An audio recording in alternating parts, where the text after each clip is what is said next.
tendencia. Cuando entra México y China, sorprendentemente en volumen, aumenta más la industria que lo que aumenta el PBI. Pero en precios cae porque China exporta deflación. Los famosos 300 millones de mano de obra desocupada hacen que los precios caigan. Ahora miren lo que pasa del 2008 para acá. Los precios suben porque ya China no exporta deflación, pero el proceso continúa. ¿Y qué nos extraña? ¿Qué es Oliver Twist? ¿Qué es Charles Dickens? ¿Qué es la revolución industrial? Son todos fenómenos que vienen de hace 200 años y que van a continuar en los próximos 50 años. Y nosotros no lo vamos a impedir. Lo importante es entender cómo son las dinámicas, cómo podemos aprovecharlas y cómo podemos protegernos. Ahora, cuando parecía que el mundo se venía abajo, que se acababa la globalización por el enojo, digamos, de los afectados, de golpe reaccionaron los moderados. Y esto comenzó en las elecciones en España, en Holanda, en Francia, en Alemania, en Italia, la pérdida de la mayoría absoluta de los conservadores, la dificultad de Trump para implementar su propuesta. Esto implica que finalmente los moderados, que son mayoría, se están imponiendo. Y eso trae cierta tranquilidad. Ahora, la lucha continúa. Las últimas 2 reuniones del Grupo de los 20 fueron espantosas.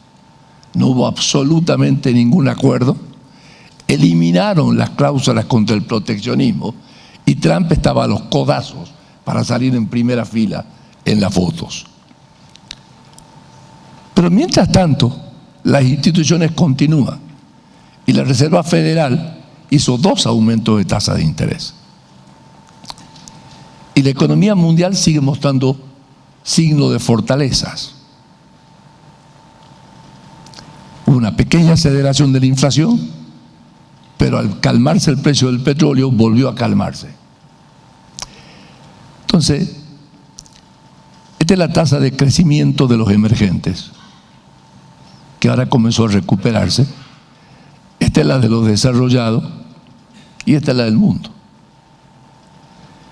Y el mundo, al crecer menos la población, por definición va a ir creciendo menos. El mundo, el mayor problema que tiene es el envejecimiento. Son los cambios demográficos, que no solamente me afectan la oferta de mano de obra, sino me afectan también la tasa de ahorro, porque el que ahorra es el joven. El viejo, por definición, desahorra.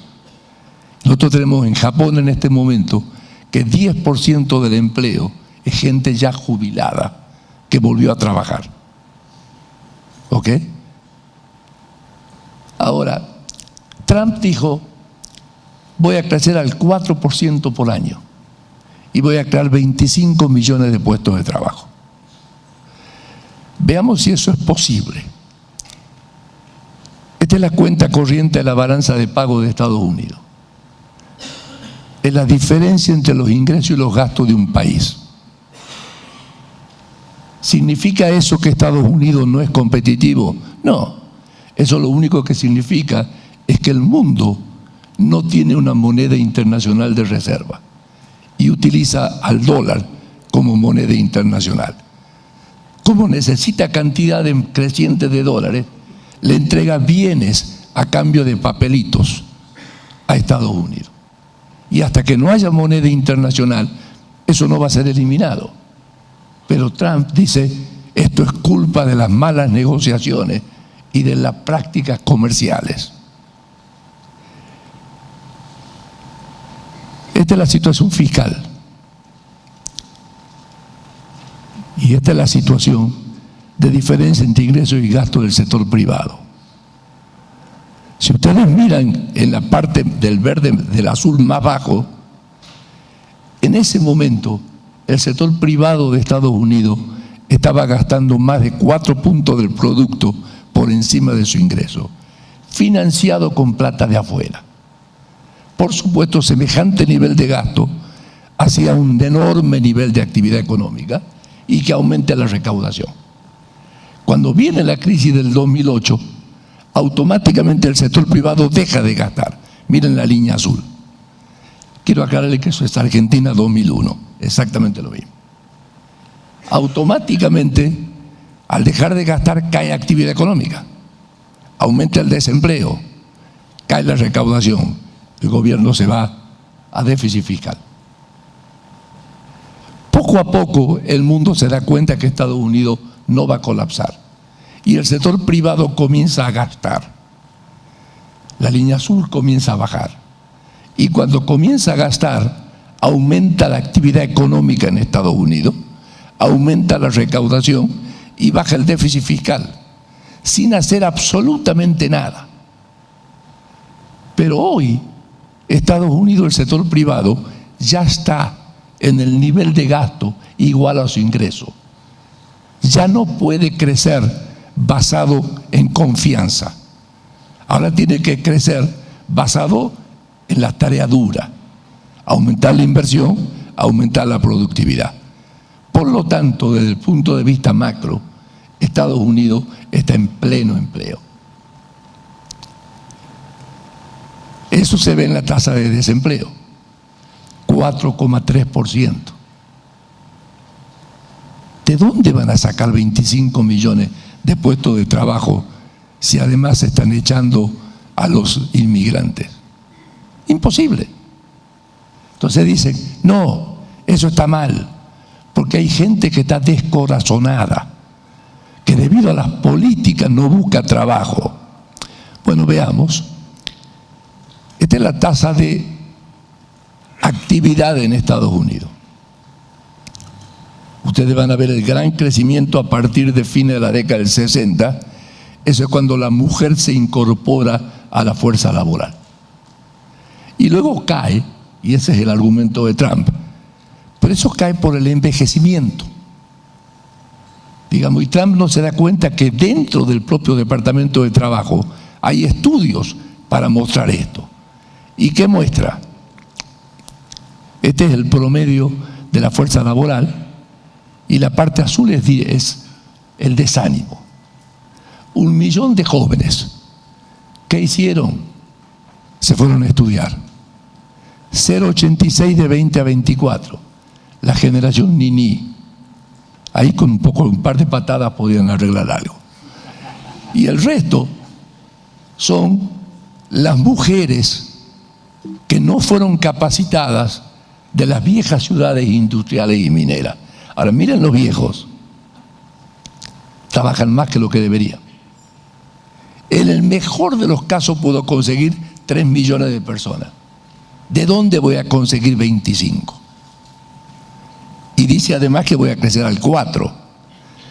Este es el estudio de Estados Unidos de a cuánto puede crecer la economía.